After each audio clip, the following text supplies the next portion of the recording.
Hello Shedmates and welcome back to the Hobby Shed. Now, in this particular episode we're going to be having a crack at the Leviathan Phobos Lieutenant. Yeah, I got that right. Leviathan Phobos Lieutenant. It's pretty decent model, though he's the guy with the Tyranid armour down one side, and he's literally just stabbed some kind of Tyranid construct through the head under his boot. So that's what I'm going to have a crack at, and yeah, let's see how that goes. I've also invested just after Christmas in a filming arm. You know, it's probably the best way to describe it, a desk filming rig. But I was struggling on where to put it, but I got it back out while I was doing all, the other little improvements, and I picked a really nice spot for it here. So as you can see, just clips in quite well and allows me another filming angle to play with. So in this video we're going to be utilising this. Yeah, so I'm quite pleased with that. We'll see how it goes, but you know, proof will be in the pudding. We now have a neutral light which seems to be working quite nice, and I think when I combine that with you know, my working light, you know, my extra lighting fill here, and the overall lighting in here itself, hopefully when we get it back into the camera it's more of an overall effect, so I'm quite pleased about that.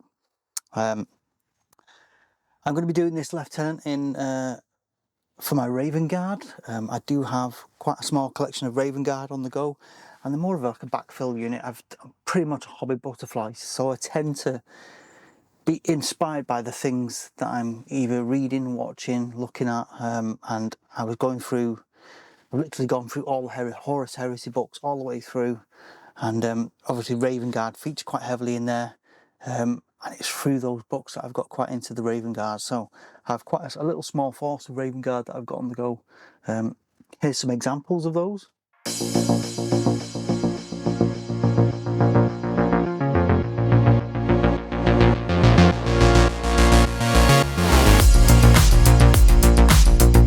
Without further ado, let's get on to this chat.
So we have finally got there with this Phobos Lieutenant from Leviathan.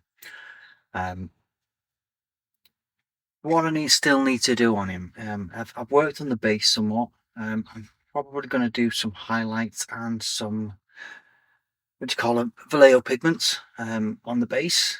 There's still, the highlights need to be done around the model, and then I think as a final touch as well, I'll also add some static grass just to give it a bit of something else. And I've got some of these, what do you call them, brass etchings, not probably not word.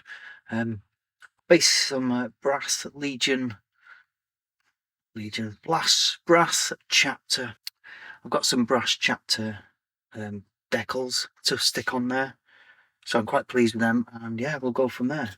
So let's get on with it. Right.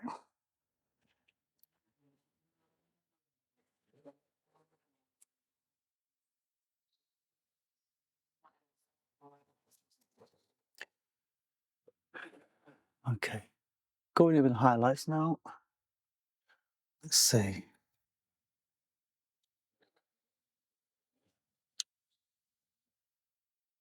And the new filming arm has come in very handy. Pleased with it.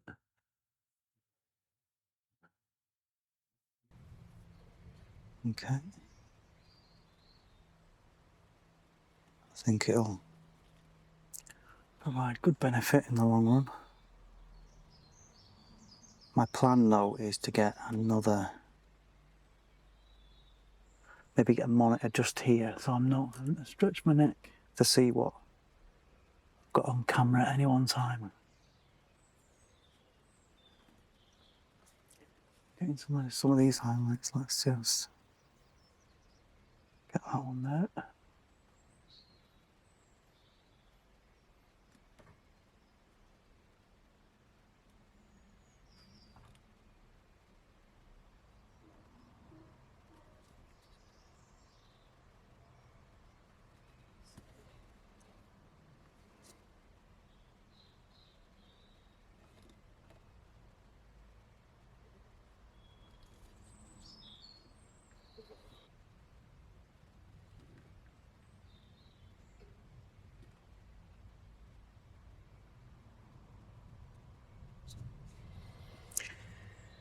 Okay. It's been nice to get back to doing a model I've had some enjoyment with. Well,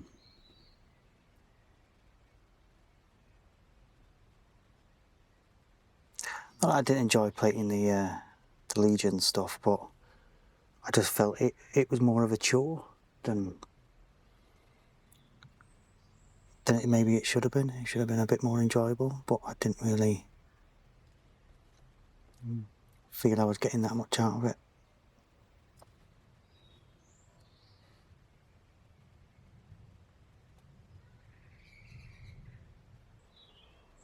Okay, so I'm happy with that. Not sure what other highlight to go with. Let's just see. What else does he need?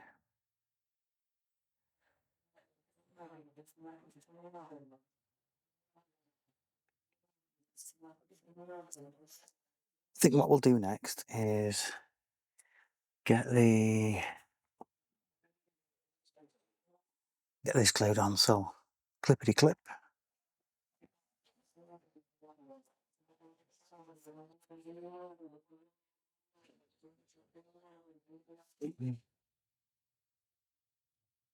Now I hope the guy who's doing stuff in his garden, or girl, I hope whoever's doing this stuff in the garden isn't picking up too much on the audio.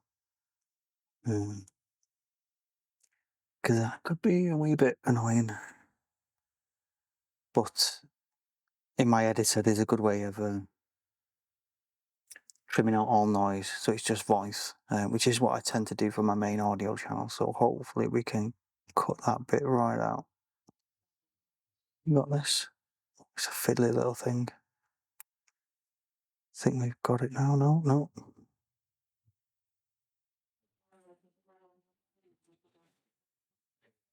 Right, it's out.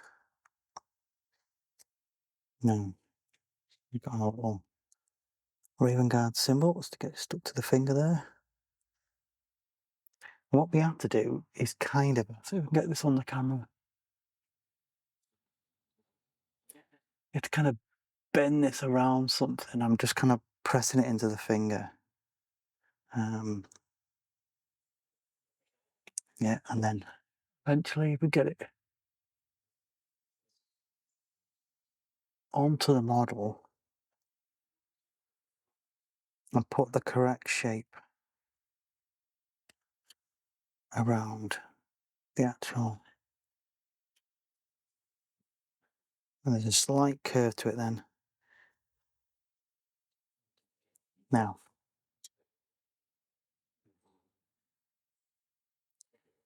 this is where the new tweezers come into play. I haven't really used the tweezers yet. Let's just maybe, this pair's really quite grippy. So, just quickly pin onto that. Okay. Now my glue is one of these Loctite ones, and it's got a brush. Now, I wanted to go with a brush one for a change, just because I don't end up with a massive dollop. And what I'm going to attempt to do this, rather than put it on the model itself, I'm just going to put it around the wings and the head of the eagle itself. Let's see if we can get this in place. Fiddly fiddly. What good result should be in the end. Let's see.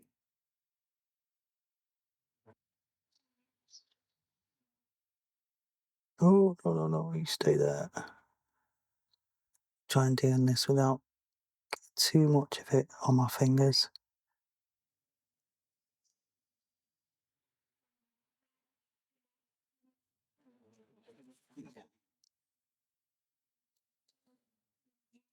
Right. It's glued on. So now, I'm going to try and use this bit of sponge. I used to have a rubber, and a rubber used to do it quite nicely, but what I'll do is I'll use the end of a paintbrush. I think I can just get that on there.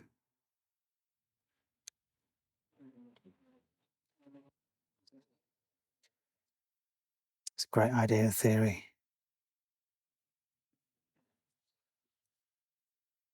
Fiddly.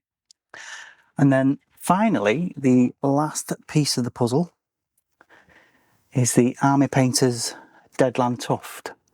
I've used these a couple of times in the past. I've also got things like the standard battlefield grass, and then I've also got the G-Dubs Midland Tufts, which I do really quite like these ones. These are quite good. But for today, for this one, I'm going to use Deadland Tuft. I think we'll add to that kind of the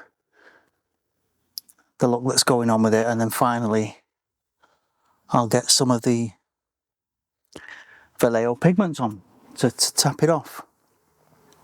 Yeah. That's it complete. I hope you've liked this video. If you have, please do like and subscribe. Look forward to the next one, which is, I'm already started the ball rolling. I'm going to be doing some Stormcast. Here's the finished article.